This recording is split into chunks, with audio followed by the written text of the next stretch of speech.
Imagine a young man, 24 years old, sitting in a glass-walled office at 800 p.m. The building is nearly empty. He is tired, but there is a sense of pride in his exhaustion. He believes he is building a future.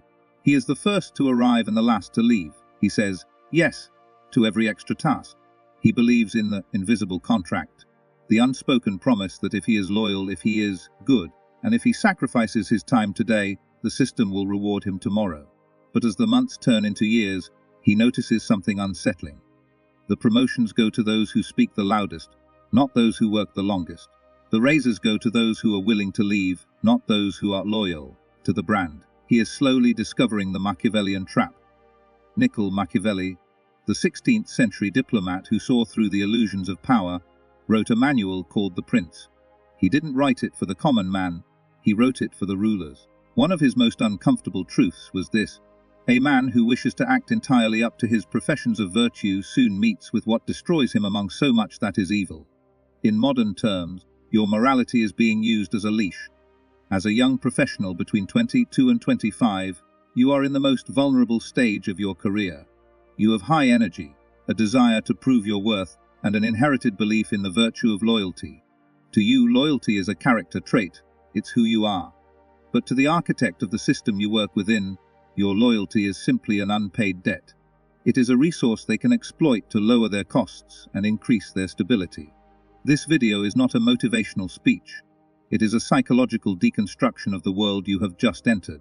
We are going to look at why the very things your parents and teachers called good, reliability, constant availability, and blind faithfulness, are the very things keeping you stagnant while others get rich on your effort. You have been told that the ladder of success is climbed by those who follow the rules. Machiavelli would tell you that the ladder is actually a treadmill, designed to keep the machine running while the owners sit at the top. To escape, you do not need to work harder. You need to understand the physics of power. You need to realize that in the marketplace, virtue is not rewarded, value is. And unfortunately, in the eyes of power, a loyal worker is often seen as a cheap worker. We are going to peel back the layers of this trap. We will look at how your biological need to belong is being weaponized against your bank account. By the end of this journey, you will not view your career as a service, but as a sovereign exchange. You will stop being a resource for someone else's empire and start becoming the architect of your own. Welcome to the reality they didn't teach you in school. To understand why the Machiavellian trap is so effective, we must look beneath the surface of modern offices and digital spreadsheets. We must look at your DNA. For thousands of years, human survival depended on the tribe. If you were cast out of the group, you died. This created a biological imperative within us, the need to be useful, to be loyal, and to be accepted by the hierarchy. This is the evolutionary glitch. In the ancient world, loyalty was a fair trade. You gave your strength to the tribe, and in return, the tribe gave you protection and food. It was a symbiotic relationship. However, in the 21st century, the tribe has been replaced by the corporation or the institution. These entities do not have a soul, and they do not have a biological memory. They are legal structures designed for one thing: the extraction of value. When you enter a workplace at 22, your brain subconsciously treats your employer like a tribal elder. You feel a chemical reward, a hit of dopamine, when you are praised for going the extra mile. You feel a sense of safety when you are told you are a key player. The system uses this biological hardwire into its advantage. It encourages a culture of family within the workplace because families don't ask for overtime pay. Families don't negotiate higher salaries based on market value. Families are loyal. Machiavelli understood that the masses are led by their feelings, while the prince is led by his objectives.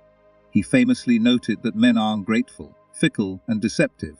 While that sounds harsh in a professional context, it translates to a cold reality. The institution will be loyal to you only as long as you are the most cost-effective solution to their problem. The moment the math changes, the family disappears. The trap for the young professional is the sunk cost fallacy of emotion. You spend 3 years being the loyal soldier, thinking you are building equity in the hearts of your superiors. You think, surely, they see how much I've sacrificed. But in the Machiavellian view, your sacrifice is not seen as an investment, it is seen as a baseline. By giving 120% for the price of 100%, you have reset the expectations.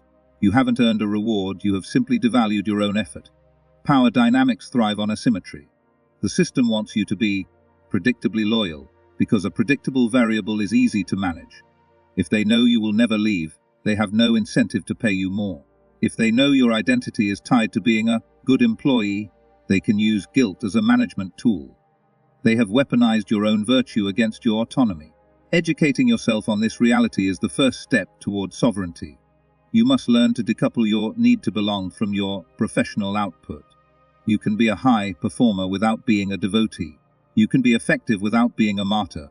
The goal is to move from emotional loyalty, which is a weakness, to strategic alignment, which is a power move. To truly understand how virtue is deconstructed in the real world, we must move away from theory and look at two distinct paths. Let us observe two young professionals, both 23 years old, starting their careers at the same firm.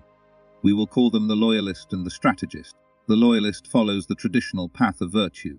He believes that his work should speak for itself. He stays late, he never complains about his workload, and he takes pride in being the most reliable person on the team. His boss knows that if a crisis emerges on a Saturday, the loyalist will answer the phone. He is a good man, and everyone likes him. However, because he is always available, he is perceived as low cost. In the psychology of value, that which is always available is never rare, and that which is not rare is never expensive. Now let us look at the strategist. The strategist performs his tasks with high quality, but he maintains a boundary of strategic scarcity. He does not answer emails at midnight. He makes it known that he has other interests, other offers, and a life outside the institution. He is not mean, but he is unpredictable. Machiavelli noted that a prince should avoid being common. By not being a constant 24/7 resource, the strategist forces the system to respect his time. When he does deliver a high-value result, it is seen as a feat of brilliance, whereas for the loyalist, the same result is seen as just another Tuesday. After 2 years, a senior position opens up. The loyalist is overlooked. The management's logic is cold and Machiavellian. If we promote him, who will do all the grunt work he currently handles so reliably? He is too valuable where he is. His loyalty has become his prison. Meanwhile, the strategist is offered the role. Why? Because the management is afraid of losing him. They know he is not loyal to the company, he is loyal to his own growth. To keep his talent, they must pay his price. This is the Machiavellian deception. The system tells you to be like the loyalist, but it rewards the strategist. It encourages the worker bee mindset because a hive of bees is easy to control, but a lone wolf is a threat that must be negotiated with. As a 25-year-old, you are often pressured to pay your dues through blind obedience, but dues are never fully paid in a system that thrives on your debt. Machiavelli wrote, "People should either be caressed or crushed." In the modern corporate world, this translates to, you are either an essential partner who is caressed with raises and stock options, or you are a commodity that is crushed by the weight of increasing expectations. The loyalists of the world are the commodities. They are the fuel that burns to move the engine forward. To educate yourself is to realize that being liked is not the same as having power. The loyalist is liked, but he is powerless. The strategist may be viewed with a slight hint of caution or even dangerousness, but he is respected. In the cold physics of the marketplace, respect is the only currency that buys you freedom. Loyalty, when given too early and too cheaply, is simply a donation to someone else's wealth. In the world of finance, an asset that loses value over time is called a depreciating asset. Most young professionals fail to realize that in the Machiavellian marketplace, blind loyalty is a depreciating currency. When you first join an organization at 22, your loyalty has a high novelty value. You are the fresh blood, the dedicated newcomer.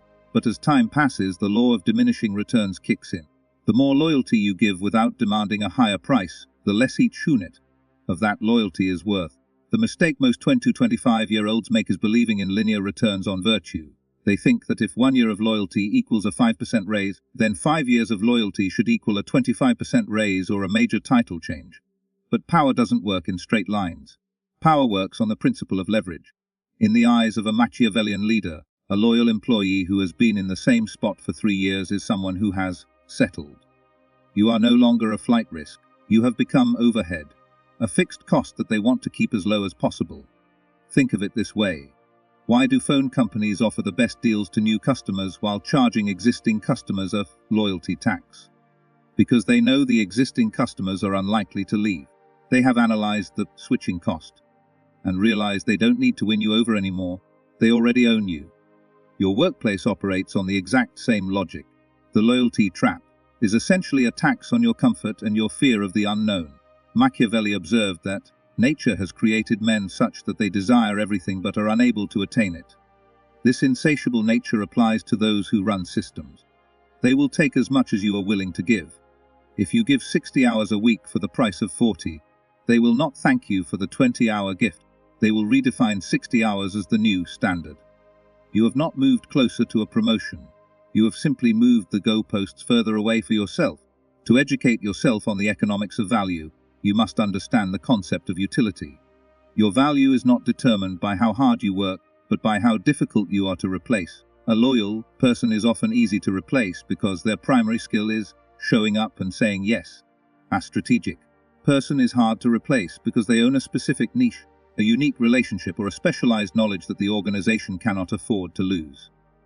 For the 22-25-year-old, this is the time to build rare capital. Instead of investing your energy into being faithful to a company, invest that energy into being faithful to your own skill set.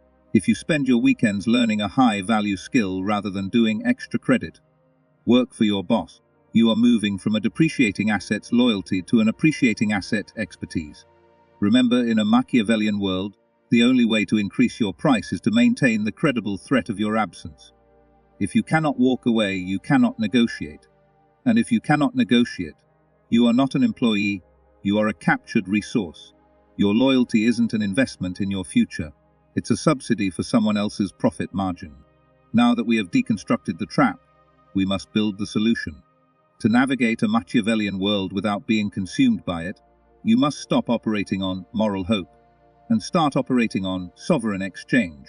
This is the framework for the young professional who refuses to be a commodity. You must internalize 3 laws that will change how the hierarchy perceives and compensates you. Law 1. The law of selective absence. Machiavelli noted that too much familiarity breeds contempt, while rarity enhances value. In your early 20s, the urge is to be everywhere. You want to be in every meeting, on every email thread, and at every after-work social event. You believe visibility equals importance. It doesn't. Constant visibility equals utility, and utility is a servant's trait. By practicing selective absence, you create a psychological vacuum. When you are not always available to fix every minor fire, the organization is forced to realize the weight of your contribution.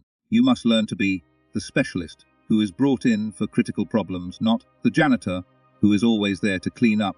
Scarcity is the father of prestige. Make your presence an event, not a habit. Law 2. The law of strategic debt. The system thrives when you feel you owe the company for giving you a chance. You must flip this script. You must make the system owe you. In Machiavellian terms, this is about creating dependency. Don't just do your job, own a critical path. This is a specific process, a relationship, or a piece of technical knowledge that is vital to the organization's survival, but is understood only by you. When you own the critical path, the power dynamic shifts. You are no longer asking for a raise. You are offering to continue the stability of the institution in exchange for a higher fee. You want the management to look at your potential departure not as a vacancy to be filled, but as a catastrophe to be avoided. Law 30. The persona of indispensability is optic warfare. In The Prince it is written, everyone sees what you appear to be, few experience what you really are. Your actual hard work is invisible. Only the perception of your work exists in the minds of your superiors. The strategist knows that performance and optics are 2 different tasks. You must curate a persona of being the architect. Architects don't look busy, they look focused. They don't rush, they move with purpose. Stop bragging about how busy you are. Business is a sign of a lack of control. Instead, speak the language of results and sovereignty. Let it be known that you are with the company because you choose to be, not because you need to be. This subtle hint of independence makes you dangerous, and in a power hierarchy, dangerous people are the ones who get paid.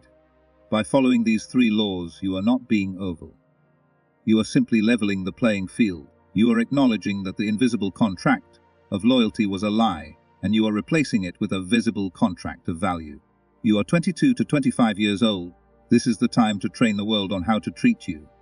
If you train them that you are a loyal resource, they will use you until you are empty. If you train them that you are a sovereign architect, they will fund your empire The final stage of breaking the Machiavellian trap is the most critical, the transition.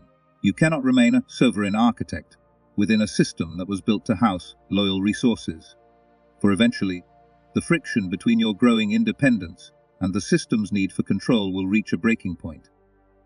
As a young professional in your mid-20s, your goal is not just to survive the hierarchy, but to use it as a launchpad for your own sovereignty. Machiavelli advised that a wise prince should always have a plan B. He wrote, "He who is the cause of another becoming powerful is the ruin of himself."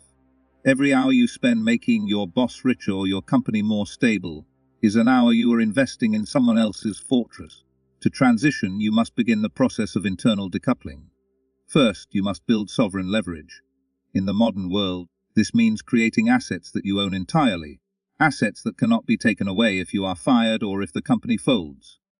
This could be a specialized skill set, a powerful professional network, or digital real estate, like a personal brand or a portfolio of work. Your job should be your seed investor, providing the capital and the environment to learn, while your real work happens in the strategic development of your own leverage. Second, you must master the art of the clean break. The Machiavellian trap often uses guilt to keep you from leaving. "We invested in you," or "the team needs you." Do not fall for the moral sunk cost. A sovereign individual understands that a job is a contract, not a marriage. When the exchange of value no longer favors your growth, it is time to move. However, Machiavelli warns against unnecessary enemies. When you leave, do it with such professional grace that they feel they are losing a valuable ally, not a rebellious servant. This keeps the door open for future, high-level consulting roles where you return to the same company, but this time you set the price. Finally, you must shift your mindset from salary to equity.